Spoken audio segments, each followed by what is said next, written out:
देखिए बच्चों, हम लोग यूनिट नंबर 11 पी ब्लॉक के तत्व पढ़ रहे थे और पिछले वीडियो में हम लोगों ने वर्ग 14 के तत्वों का अध्ययन किया, जिसमें हम लोगों ने वर्ग 14 के तत्वों के इलेक्ट्रॉनिक विन्यास के बारे में, भौतिक गुणधर्म के बारे में और रासायनिक अभिक्रियाशीलता के बारे में बात की। और देखिए बच्चों, आज हम लोग बात करेंगे कार्बन के असामान्य व्यवहार और इसके अपरूप के बारे में। तो देखिए, सबसे पहले ध्यान दीजिएगा, कार्बन का असामान्य व्यवहार, यानी हम ये पढ़ेंगे कि कार्बन का असामान्य व्यवहार क्यों होता है। देखिए, पहला देखिए, कार्बन का आकार अन्य तत्वों की तुलना में छोटा होता है। देखिए बच्चों, अगर हम वर्ग 14 के तत्वों की बात करें तो इसमें जो कार्बन का आकार है वो अन्य तत्वों की तुलना में क्या होता है, छोटा होता है।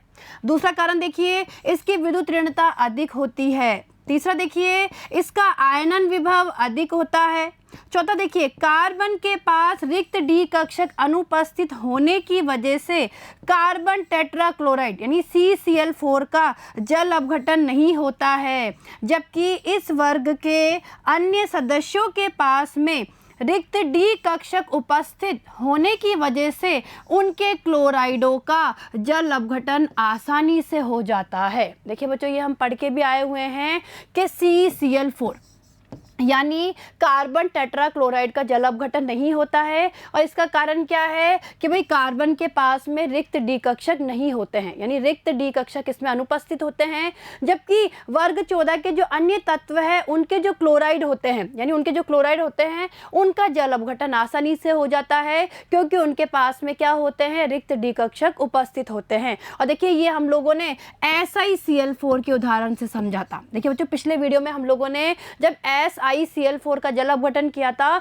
तो उससे हमने इस कंसेप्ट को बहुत अच्छे से समझा था। ठीक है, आगे देखिए, पांचवा, कार्बन में श्रृंखलन का गुण सर्वाधिक पाया जाता है, इसी वजह से इसके यौगिकों की संख्या बहुत ज़्यादा होती है। यही कारण है कि अत्यधिक यौगिकों की संख्या होने की वजह से उनका कार्बनिक रसायन में अलग से अध्ययन किया जाता है। तो देखिए बच्चों, क्या होता है, कार्बन के जो यौगिक होते हैं उनका अध्ययन हम किस में करते हैं, कार्बनिक रसायन में इनका अलग से अध्ययन करते हैं। और इसका कारण क्या है भाई, कार्बन में श्रृंखलन का गुण पाया जाता है, जिस कारण से इसके यौगिकों की संख्या बहुत ही ज़्यादा होती है। क्लियर है यहाँ तक का? आगे देखिए, छठा देखिए, कार्बन में एकल बंध, द्विबंध, त्रिबंध तथा चक्रीय यौगिक बनाने की क्षमता पाई जाती है। देखिए जो कितना अच्छा गुण है कि जो कार्बन होता है ना, तो कार्बन में एकल बंध, द्विबंध, त्रिबंध और चक्रीय संरचना बनाने की प्रवृत्ति पाई जाती है। सातवां देखिए, श्रृंखलन तथा बहुबंध निर्माण के कारण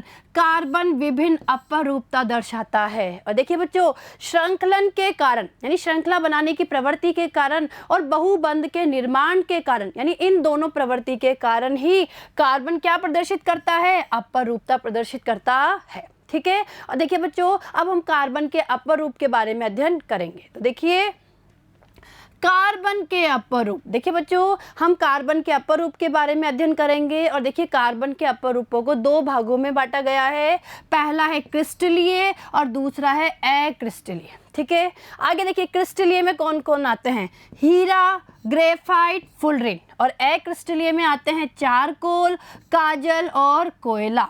और देखिए बच्चों, चारकोल जो जो अक्रिस्टलीय अपरूप है चारकोल, उसे आगे तीन भागों में डिवाइड किया गया है, कास्ट चारकोल, शर्करा चारकोल और जानतव चारकोल में। इसी तरीके से अगर हम कोयला की बात करें तो कोयला देखिए दो प्रकार से बांटा गया है, कोक और गैस कार्बन। ठीक है, और देखिए बच्चों, हम यहाँ पर इस क्रिस्टलीय अपरूप यानी हीरा, ग्रेफाइट और फुलरिन के बारे में अध्ययन करेंगे। तो देखिए, ध्यान दीजिए आगे।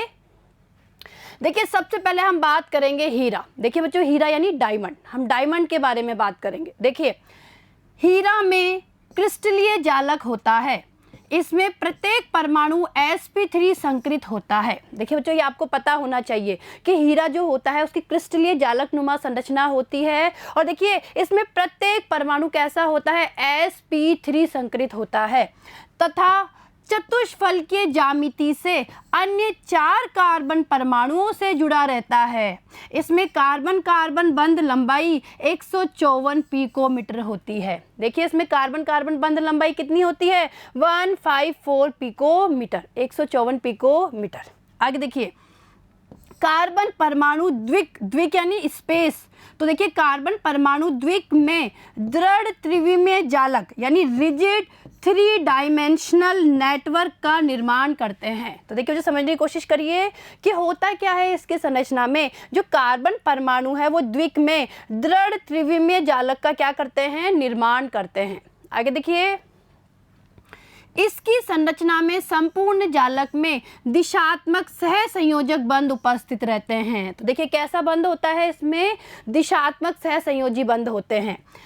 इस प्रकार विस्तृत सहसंयोजक बंधन को तोड़ना कठिन कार्य होता है। अतः हीरा पृथ्वी पर पाया जाने वाला सर्वाधिक कठोर पदार्थ है। ठीक है बच्चों, इसका उपयोग धार तेज करने के लिए अपघर्षक यानी अब्रेसिव के रूप में, रूपदा यानी डाइस बनाने में तथा विद्युत प्रकाश लैंप में टंगस्टन तंतु बनाने में होता है। तो ये हमारे हीरे के क्या हो गए, उपयोग। और देखिए बच्चों आगे देखिए, ये हमारे हीरे की क्या है, संरचना है। देखिए बच्चों, इस तरीके से हीरे की संरचना होती है, यानी इसमें इस तरीके से क्या होता है, एक त्रिविमीय नेटवर्क होता है, या हम बोल सकते हैं एक जालक नुमा संरचना होती है। और देखिए आप ध्यान से देखेंगे, देखिए जो ये गोल गोल डॉट दिखाए गए हैं, ये क्या है, कार्बन को प्रदर्शित कर रहे हैं। ये कार्बन है, देखिए कार्बन को प्रदर्शित कर रहे हैं। और अगर आप ध्यान से देखेंगे तो प्रत्येक कार्बन चतुष्फलकीय रूप से अन्य 4 कार्बन परमाणुओं से जुड़ा होता है। तो देखिए बच्चों, अगर हम इस कार्बन को देखें,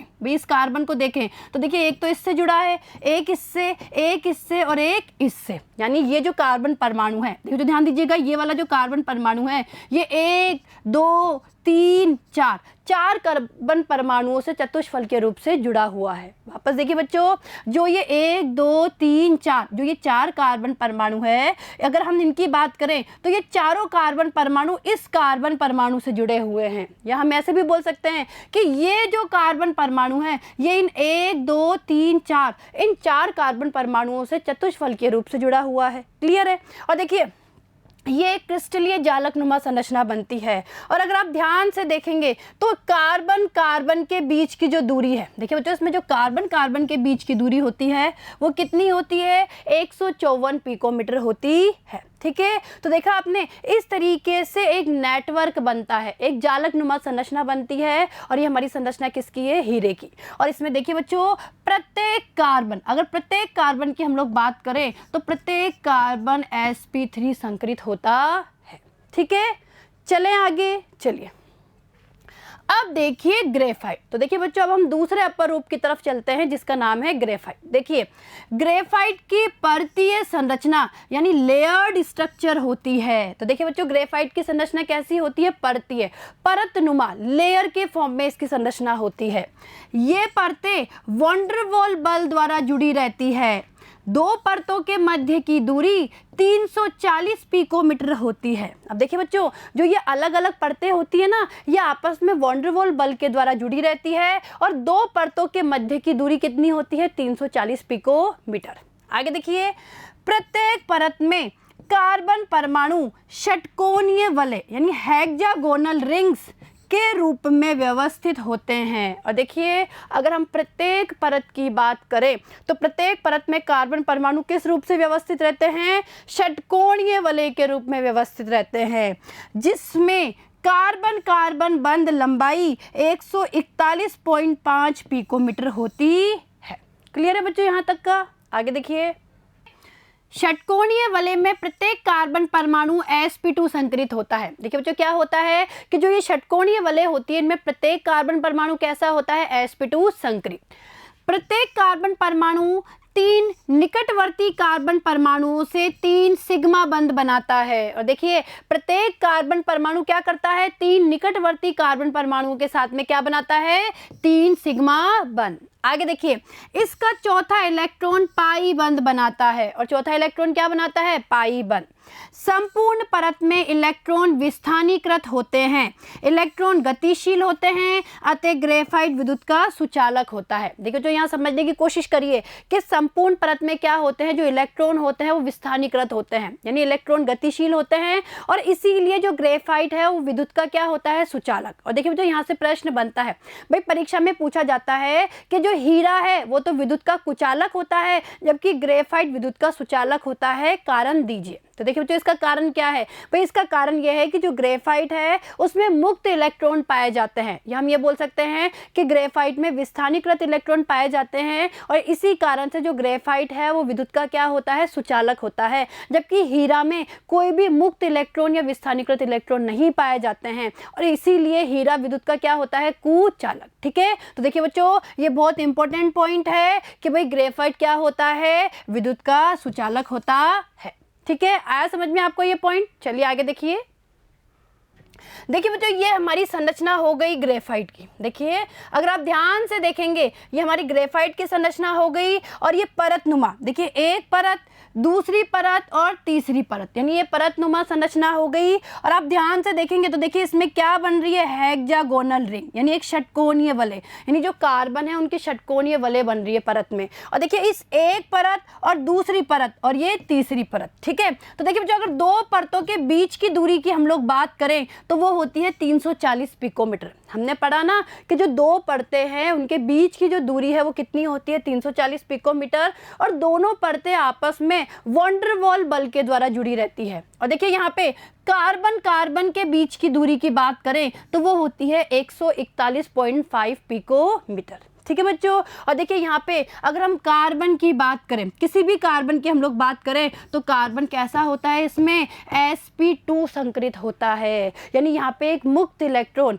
या हम बोल सकते हैं विस्थानीकृत इलेक्ट्रॉन पाया जाता है और इसके कारण ही ग्रेफाइट क्या होता है, विद्युत का चालक होता है, या हम कह सकते हैं विद्युत का सुचालक होता है। क्लियर है, चलिए आगे। ग्रेफाइट को परतों के तल में आसानी से तोड़ा जा सकता है, यही कारण है कि ग्रेफाइट मुलायम यानी सॉफ्ट तथा चिकना होता है। उच्च ताप पर जिन मशीनों में तेल का प्रयोग स्नेहक यानी लुब्रिकेंट के रूप में नहीं हो सकता है उनमें ग्रेफाइट शुष्क स्नेहक का कार्य करता है। अब देखिए बच्चों ये हमारे ग्रेफाइट का कार्य है कि उच्च ताप पर जिन मशीनों में हम लुब्रिकेंट के रूप में तेल का उपयोग नहीं कर सकते वहाँ पे ग्रेफाइट का उपयोग स्नेहक के रूप में किया जाता है। ठीक है, यानी ग्रेफाइट किस तरीके से कार्य करता है, शुष्क स्नेहक के रूप में कार्य करता है। ठीक है, तो ये हो गए हमारे ग्रेफाइट के उपयोग। क्लियर है, आगे देखिए। अब देखिए तीसरा अपर रूप देखिए फुलरेन्स। देखिए बच्चों अब हम फुलरेन्स के बारे में पढ़ेंगे। देखिए हीलियम, ऑर्गन आदि अक्रिय गैसों की उपस्थिति में जब ग्रेफाइट को विद्युत आर्क यानी इलेक्ट्रिक आर्क में गर्म किया जाता है तब फुलरिन का निर्माण होता है। देखिए जो समझिए यहाँ पर कि फुलरिन का निर्माण कैसे होता है। तो देखिए हीलियम, ऑर्गन आदि जो अक्रिय गैसें होती है तो अक्रिय गैसों की उपस्थिति में जब ग्रेफाइट को विद्युत आर्क पर गर्म किया जाता है तब हमारे फुलरिन का क्या होता है, निर्माण। आगे देखिए यह कार्बन का तीसरा क्रिस्टलीय रूप होता है। इसकी संरचना गोल गुंबद जैसी होती है। अमेरिका के प्रसिद्ध वास्तुकार बकमिंस्टर फुलर के नाम पर इसका नाम फुलरिन रखा गया। ठीक है, आगे फुलरिन अणु में 60 से 70 या इससे अधिक कार्बन परमाणु हो सकते हैं। कार्बन 60, देखिए बच्चों कार्बन 60 क्या है, इसका सर्वाधिक स्थायी रूप होता है। तो देखिए बच्चों जो कार्बन 60 यानी जो ये फुलरिन है, कार्बन 60 भी बोल सकते हैं या कार्बन 60, तो ये वाली जो फुलरिन है वो क्या होती है, सर्वाधिक स्थायी रूप होता है और इसे ही बकमिंस्टर फुलरिन कहा जाता है। फुलरिन की संरचना पिंजरानुमा होती है।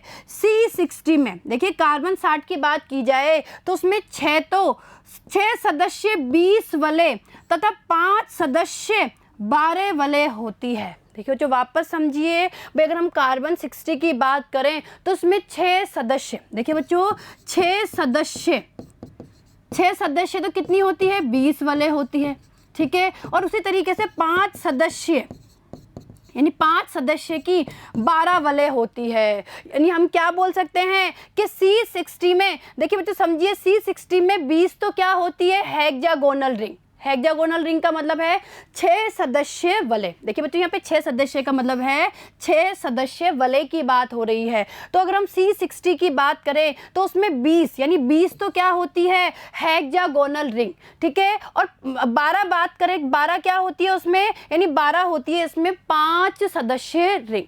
देखिए बच्चों वापस समझिए भाई, अगर हम C60 की बात करें तो C60 में 20 तो होती है हेक्सागोनल रिंग और 12 होती है पेंटागोनल रिंग। और देखिए बच्चों हेक्सागोनल रिंग और पेंटागोनल रिंग क्या होती है समझ लीजिए। देखिए बच्चों ये तो होती है हेक्सागोनल रिंग, ठीक है।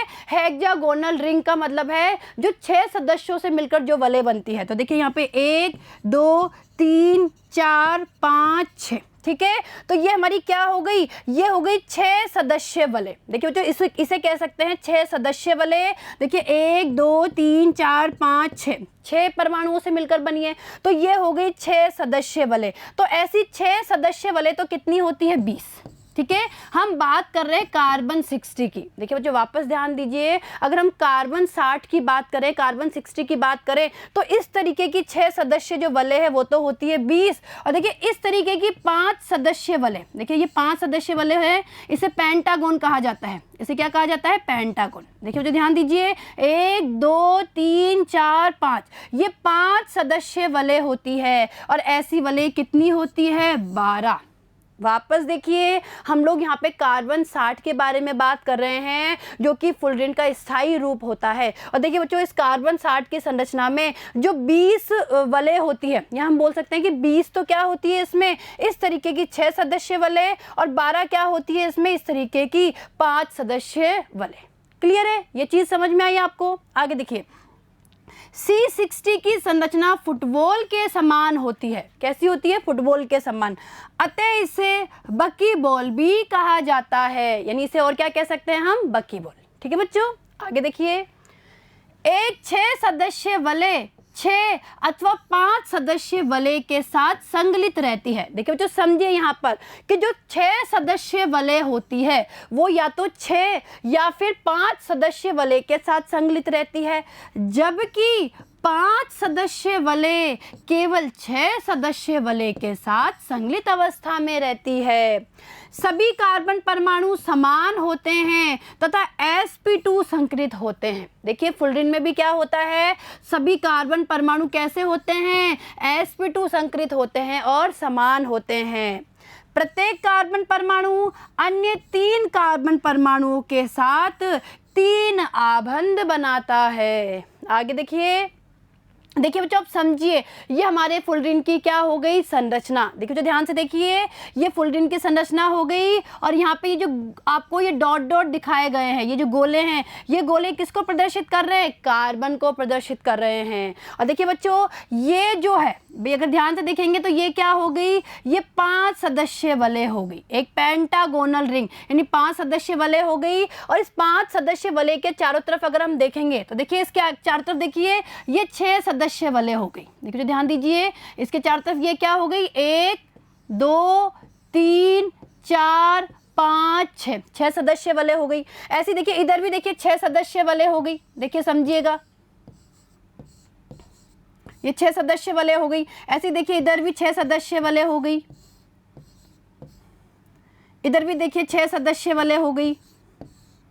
बेटा समझने की कोशिश करना है इसकी संरचना को। और देखिए ये भी क्या हो गई, 6 सदस्य वलय, ठीक है। तो देखा आपने कि ये 5 सदस्य वलय है, पेंटागोनल कोई रिंग है और इसके चारों तरफ कोई 6 सदस्य वलय है, यानी ये चारों ओर से 6 सदस्य वलय से घिरी हुई है। और इसी तरीके से जो ये 6 सदस्य वलय है ये भी आगे क्या होती है, चारों तरफ से घिरी रहती है। और इस तरीके से देखिए एक पिंजरे नुमा फुटबॉल के समान संरचना बनती है, इसीलिए इसकी संरचना को बकी बॉल भी कहा जाता है, ठीक है। तो देखिए बच्चों इस तरीके की हमारी कुछ संरचना होती है फुलरिन की।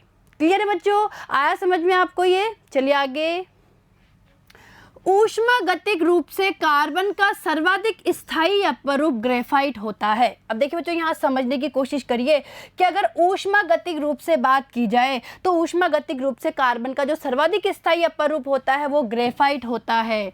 इसकी मानक संभवन ऊष्मा यानी डेल FH नोट को 0 माना जाता है। देखिए बच्चों ये प्रश्न पूछा जा सकता है यहाँ से कि भाई ऊष्मागतिक रूप से कार्बन का सबसे सर्वाधिक स्थायी अपरूप कौन सा है, तो इसका आंसर क्या होगा, ग्रेफाइट। और कारण क्या है, क्योंकि इसकी मानक संभवन ऊष्मा क्या है, 0 होती है। हीरा व फुलरिन के लिए यह मान क्रमशः 1.90 तथा 38.1 किलो जूल मोल इनवर्स होते हैं। ठीक है, आई बात समझ में ये आपको? तो देखिए बच्चों, हम लोगों ने कार्बन के असंगत व्यवहार के बारे में भी पढ़ लिया, साथ ही साथ कार्बन के जो तीनों क्रिस्टलीय अपरूप है, हीरा, ग्रेफाइट, फुलरिन, उनका भी हम लोगों ने आज अध्ययन कर लिया है। और देखिए बच्चों, यहाँ से प्रश्न बनते हैं, हीरा के बारे में, ग्रेफाइट के बारे में या फुलरिन के बारे में अलग से प्रश्न पूछ लिया जाता है, इनकी संरचना बनवा ली जाती है। तो आप इन टॉपिक्स की अच्छे से प्रैक्टिस करिए। ठीक है बच्चों, धन्यवाद।